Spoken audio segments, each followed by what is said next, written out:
Welcome to Discovering the Truth. I'm Fahima Mahomed, your host for tonight, and I welcome you all, dear viewers watching from all the social media platforms and around the world, wherever you are. I want to remind you all that this is a brand new platform, especially for Muslims, new Muslims, and also of all faith backgrounds to actually collaborate and learn together about finding and discovering Islam. We have with us, guests every week and different topics in order to address issues that we are all facing. And I understand that a lot of us may have questions and queries and comments, and this is a platform for you to actually have your say as well. There is a line number that you can call, which should be at the bottom of your screen. And if you do want to join in the conversation, you are more than welcome to do so with your comments and queries for myself or my guest tonight. And I'm absolutely delighted to introduce my guest tonight. We have our amazing scholar. We have Sheikh Abbas Malik. Assalamu alaikum, Sheikh. Wa alaikum assalam wa rahmatullahi wa barakatuh. Thank you so much for being here. And we have all the way from the United States, our superstar, Brother Mahmoud Abdul-Rauf. Thank you so much for being here tonight and giving us and sharing your time. Assalamu alaikum. Wa alaikum salam. Thank you even more. It's an absolute delight, a real pleasure, and I'm really honored to have such renowned guests with me today. And I just want to remind the viewers again, please do join in with the conversation if you do wish to share any of your comments or questions.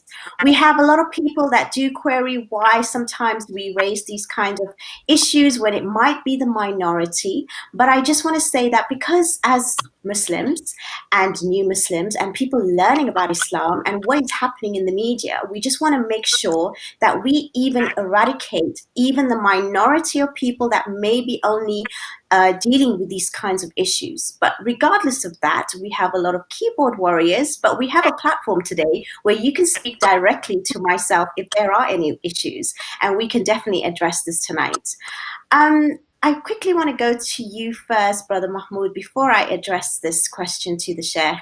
But I remember when we first spoke about this topic, you were actually quite saying that, this is a much needed topic. This is something that needs discussing. And I just want to query as to what was the reason for you having that sort of, feedback and opinion to start off with when we discussing confronting racism amongst Muslims? Well, the reason is quite simple. Racism has been with us from the beginning. We mentioned when we were having a conversation where it all initiated from. And we all know as Muslims the stories. We all have the talking points, right? That Shaitan said, "You made me of fire and you made him of clay," and all of those things. But because it's so pervasive, not just sometimes we tend to think of it as a global issue, and that among Muslims there's sort of monolith. But it's not. Islam is perfect, but as Muslims we're not. We're very flawed in many ways, and it's an issue that is not necessarily talked about, like so many other issues, in the Muslim community. And because of that reason, I think it's important, especially in light of, especially when there's some visibility that began to take place globally, whether what's happening in Israel with the blacks in that country and how they're ostracized and oppressed, as well as what's happening here in this country with police brutality. So at times like that, you want to jump on it and deal with it, and because people are listening a little bit more. Mm-hmm. Why do you think that we may not be addressing something regarding racism amongst Muslims?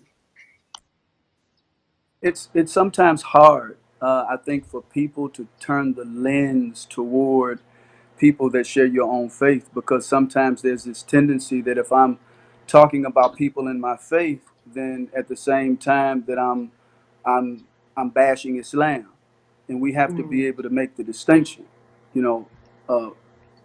know racism exists, but we also know that Islam came to, as much as humanly, I don't believe it'll ever be eradicated, right, totally. But Islam came trying to eradicate, right? racism, and I think that's one of the reasons that there's this hesitation. That if I talk about this, it comes off as though I'm talking about and I'm undermining Islam as a way of life. Absolutely true. And I'm glad you said that, because we're not here to bash anyone. We're just here, like I said at the beginning, to raise issues and things that, even if it is seen as being a minority kind of concept within our Muslims that are actually practicing majority of the time, that do not have these issues, but we want to see us, you know, perfect as far as we can. And if we don't have even the minority that are even acting and behaving in this way, whether it's out of ignorance or whether it's conscious or subconsciously, we still need to raise these topics so that we are not in the forefront with these kinds of sort of stories, especially in the general media. Thank you so much, Brother Mahmoud, for that kind introduction. Sheikh, is it something that you think that maybe some of our Muslim community think that if they act and behave in a particular way, it is not actually considered racism? For example, if they were to maybe want to, for example, only marry from their own background, or have centers which is only on their language spoken from their cultures and countries, and is that something that, you know, within them, it's not racist, it's not ostracizing, it's not a separation? Or do you think that it is just, you know, something that we are saying it too harshly as it being racism, and maybe we need to pull back and say, well, these are just preferences, and then we're going to go into actually what is the actual racism that is actually occurring? أعوذ بالله من الشيطان الرجيم بسم الله الرحمن الرحيم الحمد لله رب العالمين وصلى الله على رسوله الكريم وعلى آله الطيبين الطاهرين المعصومين. The question that you have posed, sister, is wide-ranging in terms of the subject matter. We need to deal with the issue of racism, but then we need to have the understanding and the nuances to understand where it is culture and where it is racism, where it is just respecting and adhering to a heritage, and where it crosses the boundaries and becomes racism. And sometimes, because we don't see that line clearly enough, we do fall into the trap of racism. We do fall into the vicious cycle of ostracizing people who are others, because we have given so much value to our culture, to our language, to our heritage, and all of the baggage that it comes with. And we have forgotten the bigger picture, that Islam was not for my culture, it was not for my language, it was not for my color of skin or anything else. It was for the whole of humanity.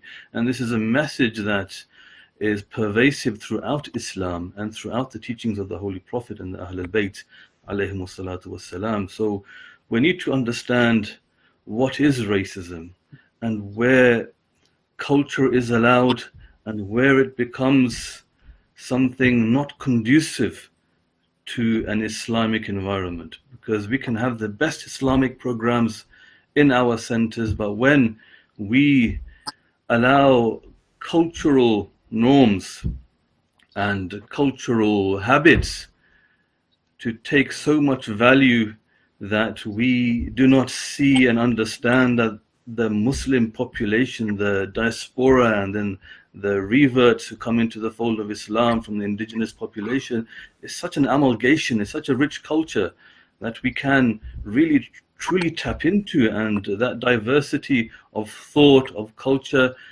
it can only be productive and conducive to whatever we are doing. It can never be something that is detrimental to us. So we need to open up. We need to understand, because sometimes I think one of the obstacles is that we see something that is cultural and we make it religion, we make it Islam.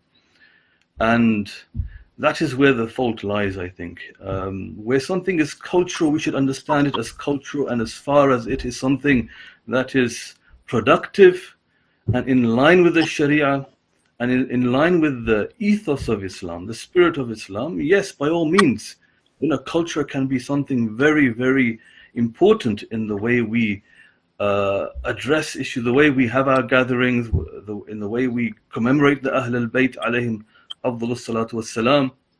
But where there is a clash and where it becomes something negative and something that brings everyone down, I think is something that we do really need to focus on. It may be a taboo subject, but we do need to focus on that. I feel that not enough has been discussed about this issue. We have centers which are, as an Arab center, there's a Iranian center, there's a Khoja center, there's a Pakistani center, and then there are subcategories as well. Within the Arab, there's a Lebanese center, there's an Iraqi center, there's a Khaliji center. So we have these distinctions, and then we see the Holy Prophet sallallahu alaihi wasallam bringing everyone together, marrying outside of the Quraysh, marrying. I mean, if you look at the seerah of the Ma'sumin alayhimu salatu wassalam, we see the mothers of so many of our Imams being from foreign descent, being of Nubian descent, being of Roman descent, being of Persian descent.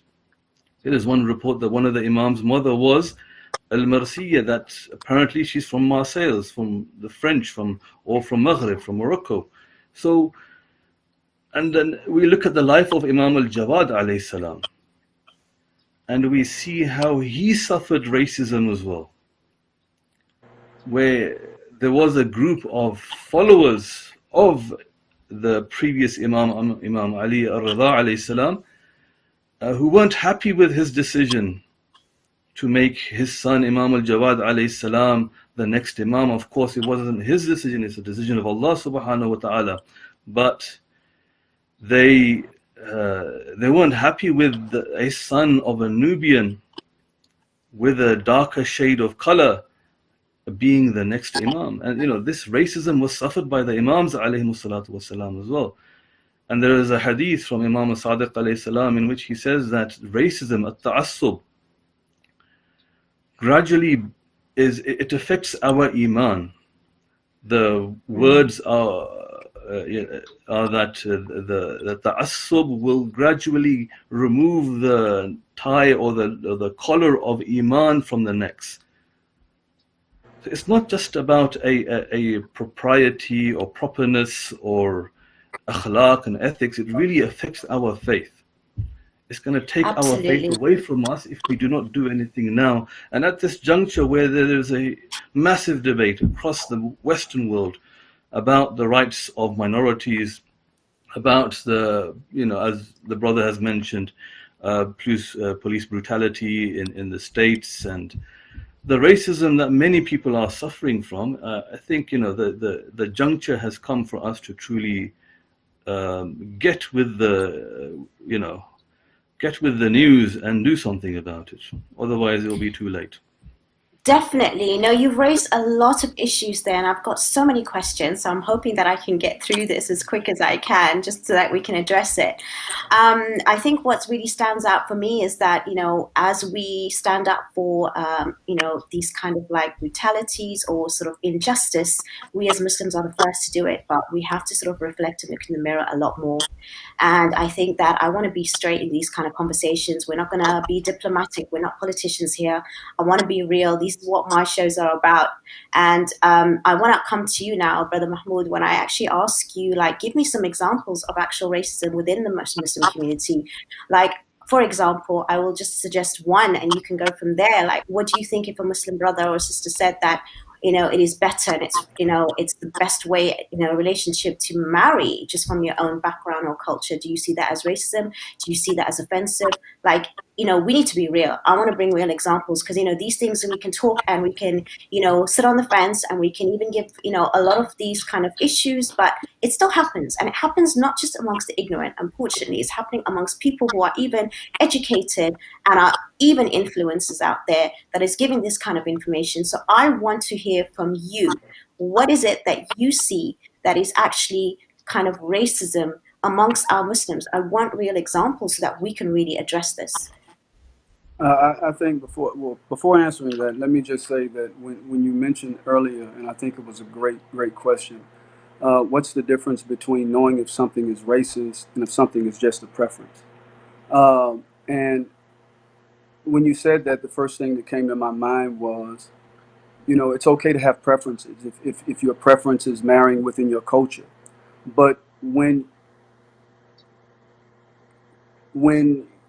your reasons for not marrying without the culture is based upon someone's ethnicity, based upon someone's culture, this thing about racism, and there's this book out by, I forget his name, Kendi, and I didn't realize that there were so many different layers of racism. Whether you want to talk about expressive racism, institutional racism, cultural racism, economic racism, people are oppressed or prejudiced from different areas of life. I'm not articulating that in the best way I want to right now, but you get what I'm saying. When it comes to that, I think that in terms of the example that you gave in terms of marriage, when one is being forced, you have a daughter or a son that want to marry outside of that marriage, but they're being forced because of cultural reasons or because of a family's preference, and it not being their own preference to marry someone that they don't want to marry. That's when I believe it becomes racial, as far as I'm concerned. And you hear a lot about that, and behind closed doors, you hear a lot of the women, you hear a lot of the men, and I've spoken to them. Look, I want to marry, but my family won't agree to it. And because this is their preference, but this is his right as a Muslim man. This is her right as a Muslim woman to choose whom they decide to be with. The Prophet also encouraged that type of attitude or those decisions being made. I remember, a case when I became a Muslim. I was an early Muslim, and I still consider myself an early Muslim. When I was in Denver, I was in the masjid, and these are some of the things too that becomes very racist. When you think about it. And I know that's a charged word, but I was in the masjid and I was praying. And there's a tendency sometimes, especially if you're African American, that there's this notion that you don't know, right? Somebody has to teach you. Or are you really a Muslim? Do you speak Arabic? And so you're always trying to validate or to explain why you're a Muslim. And I remember I was standing in Salah, my hands were down, right? And I'm in Salah, and the guy, while I'm in Salah, he's pushing my hands up. The Imam is going through Salah, he's trying to push my hands up, and I just push his hands down while I'm trying to stay focused. I already know his mindset. So he does it again. When the Salah is over, I salam out.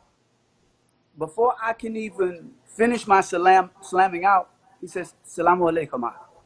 He says, he didn't ask me why. He didn't ask me, why are your hands down?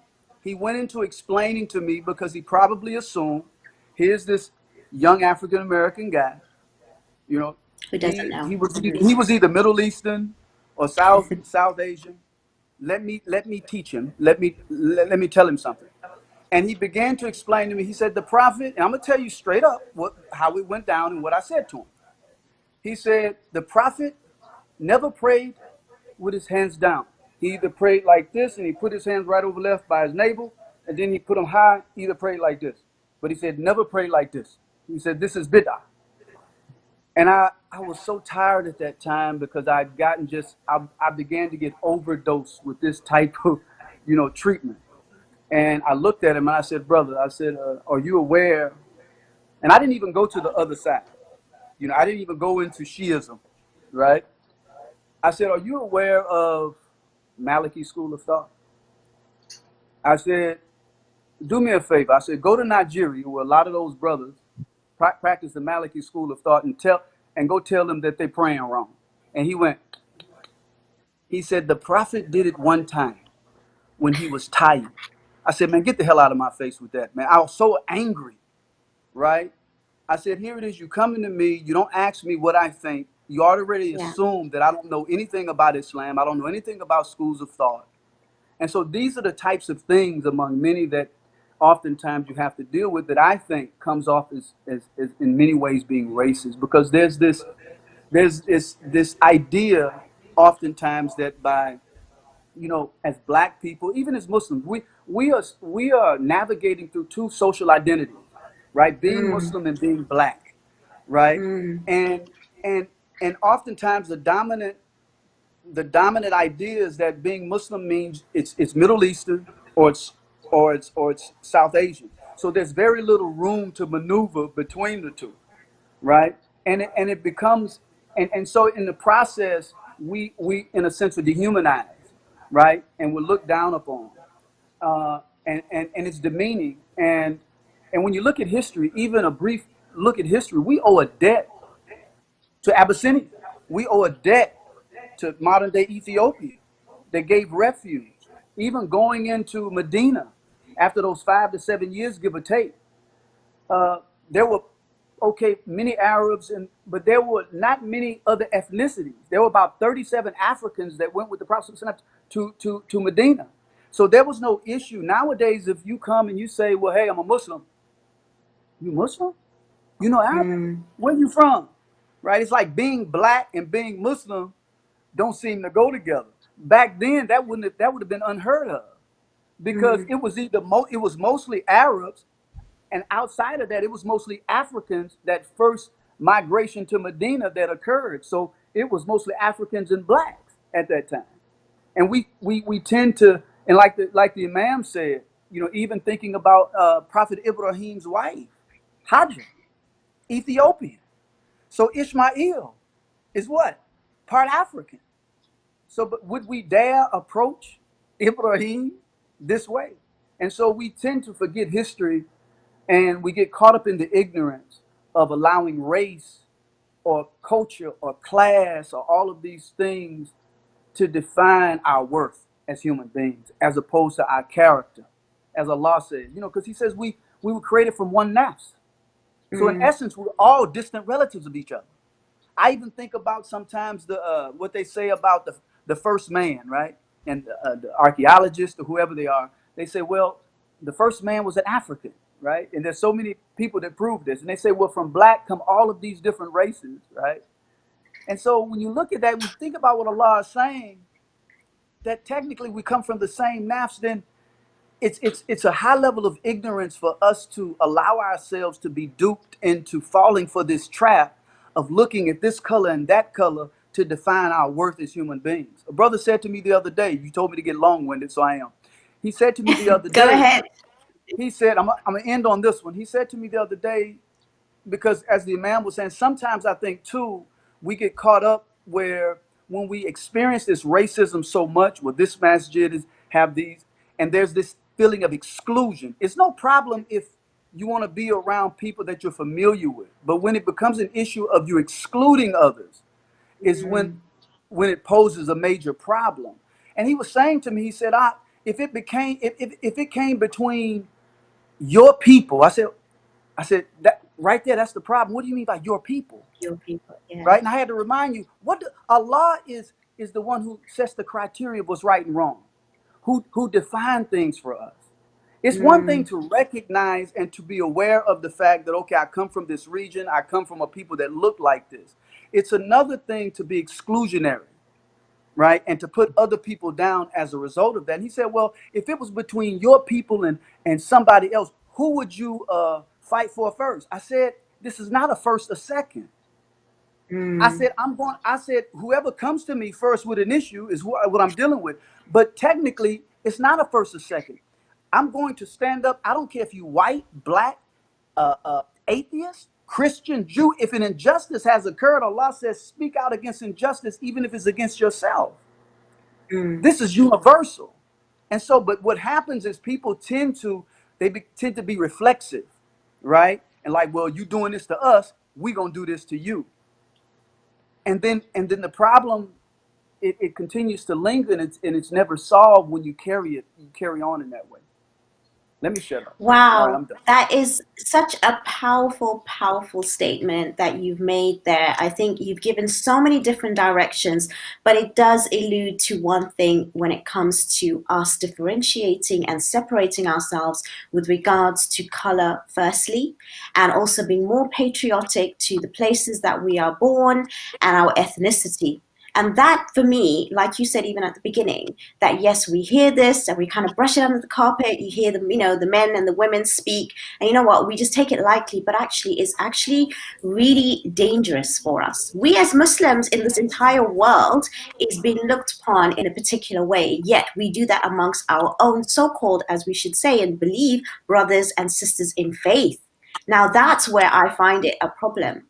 Now, Sheikh, I mean, Brother Mahmoud has given, a really powerful way of speaking. And I think it's even more so because it's coming from his experience. It's coming from someone who you really can't argue against. It's not like, oh, this is just hearsay. This is just, your opinion. This is reality that not even he has heard, but I have heard. And I'm sure you have as well. And many people that may be listening to today, which I want to make sure that they listen widely, they listen openly, and they look in the mirror to reflect in order to make one small change regarding this particular topic about how we look at each other when it comes to our faith, our cultures, and our colors.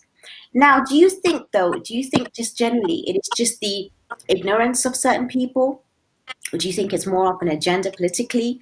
And is it maybe an infiltration through that?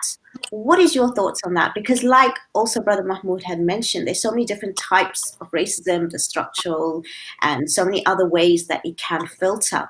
But as individuals in our homes, I always deal with it from, the household of us having not just knowledge, but using that knowledge with wisdom and logic. And how do you view this kind of racism that happens in our households? Is it something that is from above, or is it just also something that we just brought up with from our generations in the past? I think this is something that we are brought up with. We have this affinity to our heritage, to our culture, to where we are from, where we are born.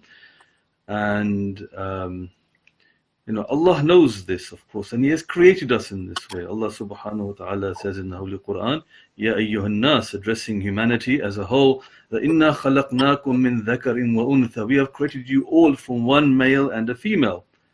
Okay, Adam and Hawa, alayhim salam. وَجَعَلْنَاكُمْ شُعُوبًا وَقَبَائِلَ لِتَعَارَفُوا. And He has made, and He's saying, and we have made you nations and tribes.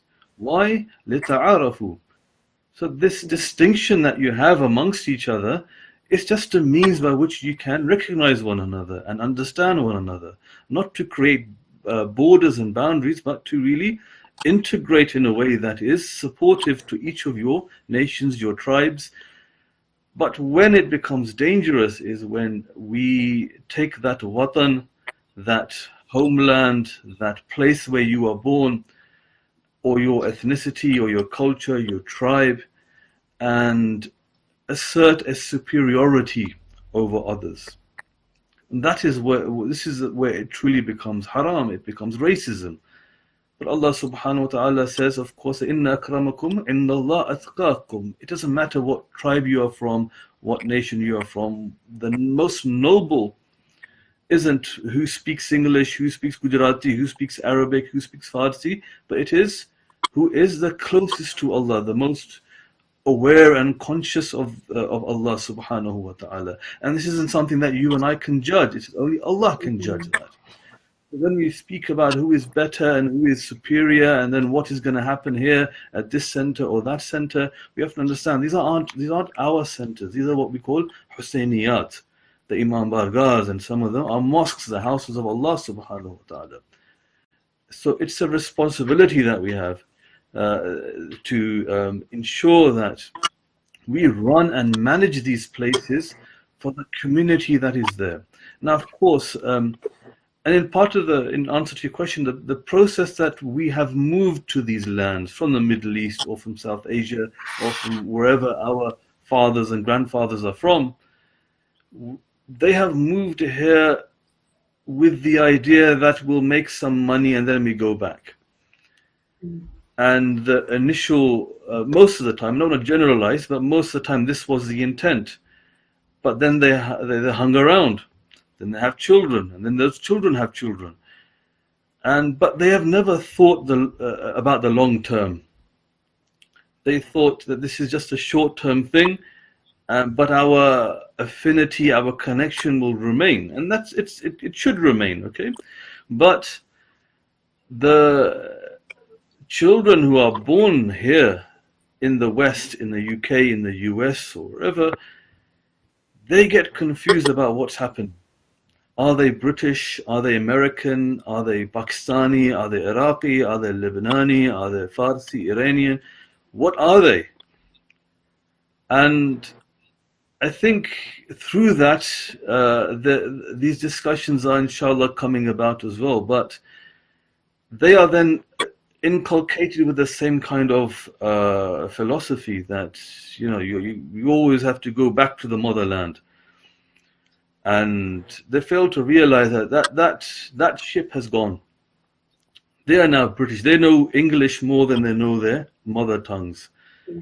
And we need to start investing here. We need to start understanding how to live, not just as Pakistani Muslim, British Muslims, or as Arab, Iraqi, British Muslims, but just as Muslims here. Muslims who happen to be in Britain. And I think that failure has allowed these things to just continue on and on and on into the 21st century. In order to counter this, I think these discussions are imperative. We understand, of course, heritage is something important to many people. And I would also say that those who have languages, teach your children those languages, those other languages, because languages and affinity to those cultures can be something very powerful and something good, something that maybe, you know, a number of youths I know that when they have lost the path, their language or just a connection in their mind would bring them back to their culture, which was by and large a Muslim culture. So it can be something productive, but there's so many stories that I hear of brothers who just can't go to the local center because they don't feel that they are welcome.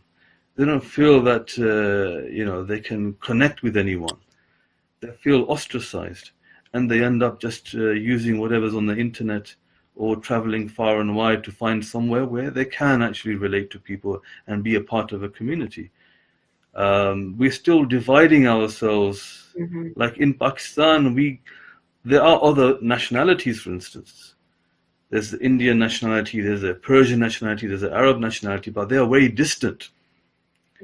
We still have that in our minds, that the Indians are distant, the Arabs are distant, the Farsi, the Persians, and others are all distant from us.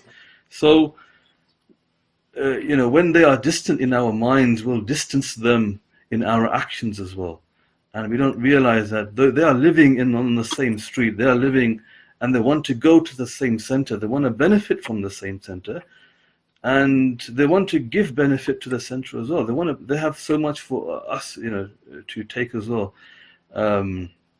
Sorry for no, definitely. But, You made some very valid points, and it's very true that we're not here to say to forget, your heritage and your cultures and your languages. You need to enjoy it, you need to embrace it, but obviously there is a point where it does go beyond the fact where it is dangerous, especially for people that are even educated that want to hold on to that more so. And when you even mentioned about immigrants that have come here over the last 30, 40 years thinking they're going to go back, that is also not a problem.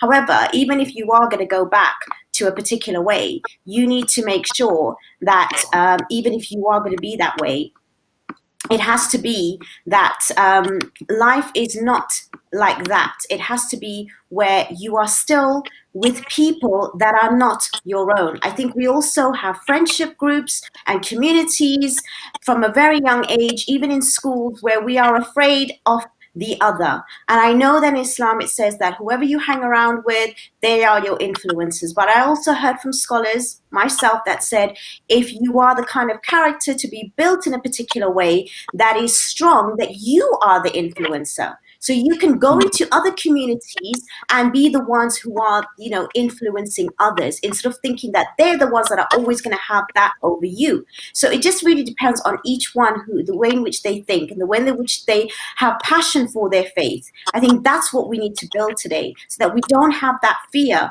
of the other, no matter what. And our identity doesn't have to be one. It could be, Iraqi. It could be, whichever. It could be British. It could be American. It could be Muslim. It could be anything, and it could be a combination of a lot. So I think, yes, these conversations are really vital to sort of like, home in as to what those narrow-mindedness and a little bit of broader, opening, growth mindset is what is needed nowadays. So yeah, I'll bring in the psychology. But coming to you, Brother Mahmoud, it's again such a pleasure to have you speak. It's so powerful, and again, it's really important that we hear your views. I mean, as we were discussing before with regards to behaviors of certain individuals which are very much racist, even if they don't think it themselves. Now, what would be your suggestion for kind of practical tips and practical ways to move forward, whether it comes from our leaders, the ulama, or whether it comes from, our teachers, our centers, or even individuals, to open up their mindsets?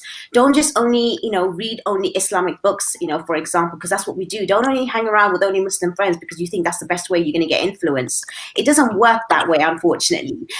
So what would be your suggestion then, for us to sort of take away a little bit of insight that we can actually improve and have some suggestions? Well, a lot of what you said are some of my suggestions also.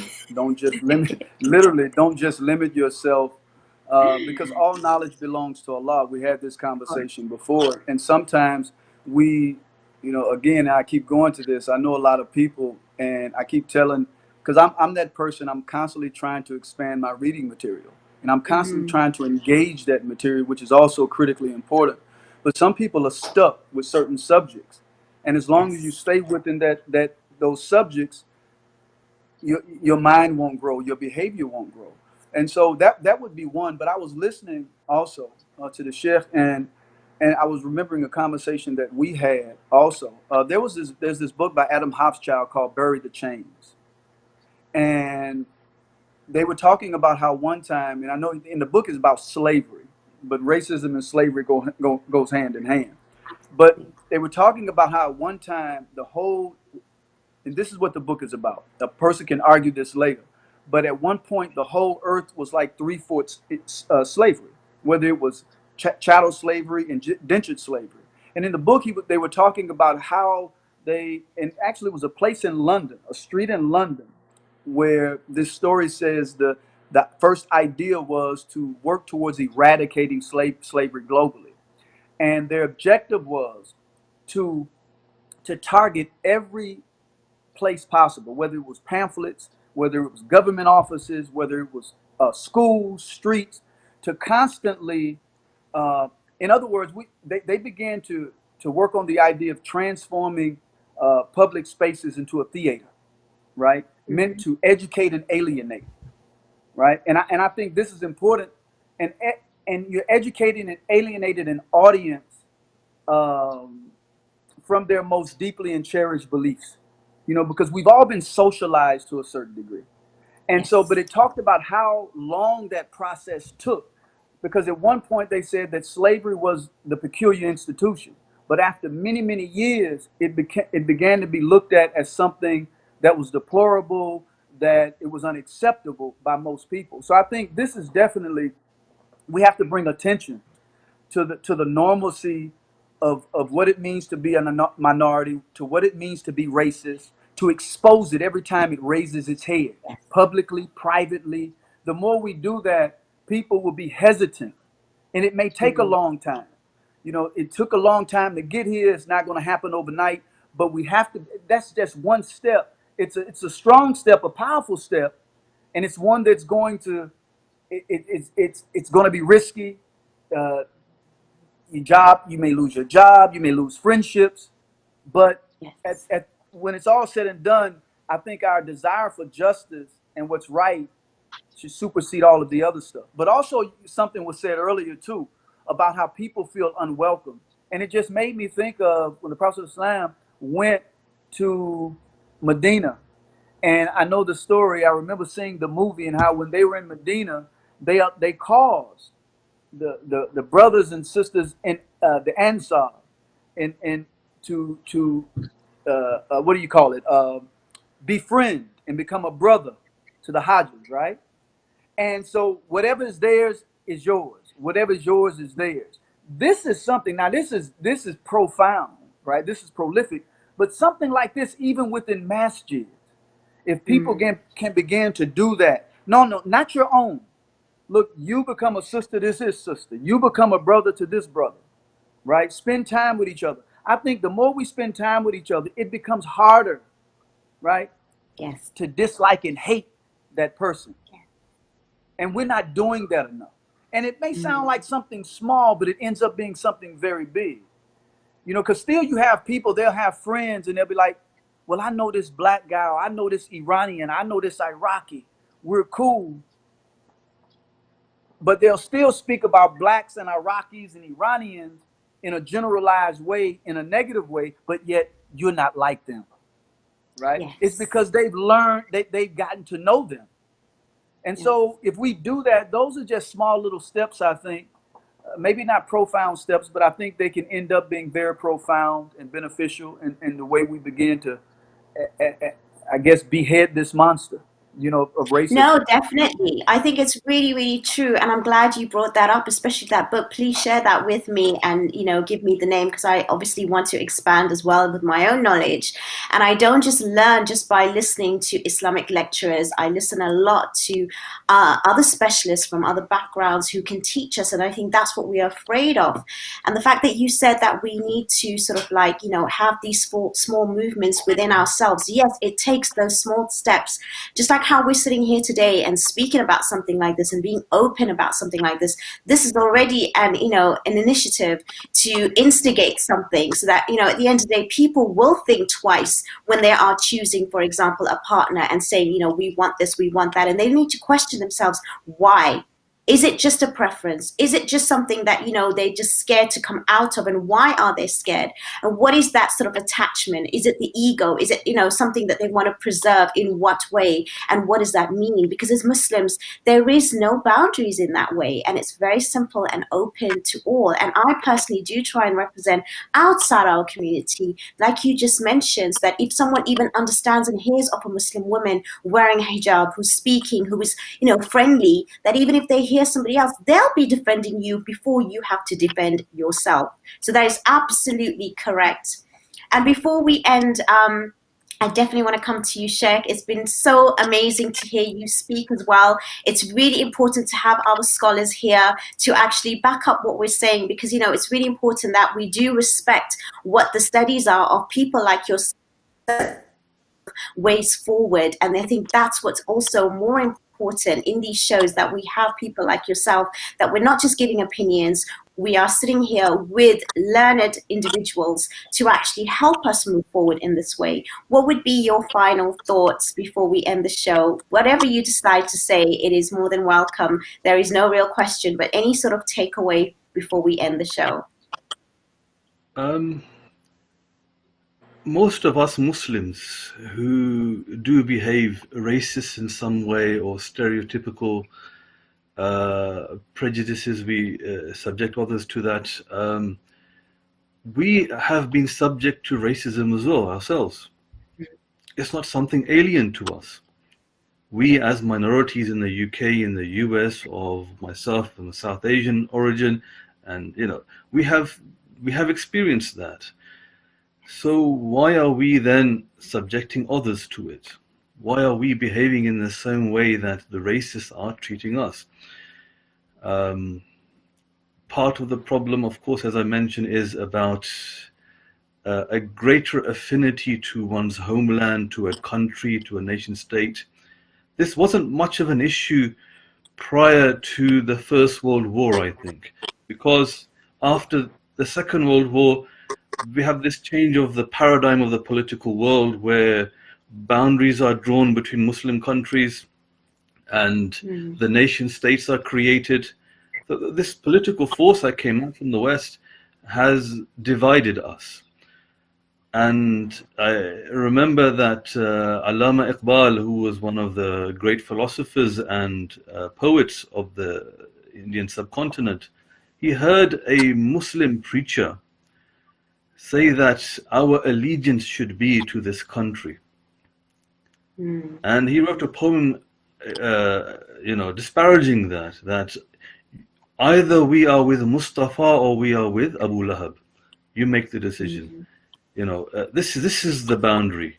This is how we should distinguish ourselves. Either we are with Muhammad al-Mustafa sallallahu alayhi wa sallam. We are Muhammadi, and everyone can be Muhammadi. It's not just someone born of his lineage. Because when we raise ourselves to such high ranks, such as the way Salman al-Farsi, took himself to that level of iman and taqwa, the Prophet said, "You're not Salman al-Farsi, you are Salman al-Muhammadi." And this is what we should all aspire to. That we should, these changes, differences are superficial. And in reality, what we have in front of us is such a pure religion. It's only recent that, the Americans said that, bring me your tired, your poor, your huddled masses yearning to breathe free. Islam said that right from the very beginning, that this is a religion for everyone. This is a religion for the wealthy, for the poor, for those of high social statuses, for those of the lowest social rungs.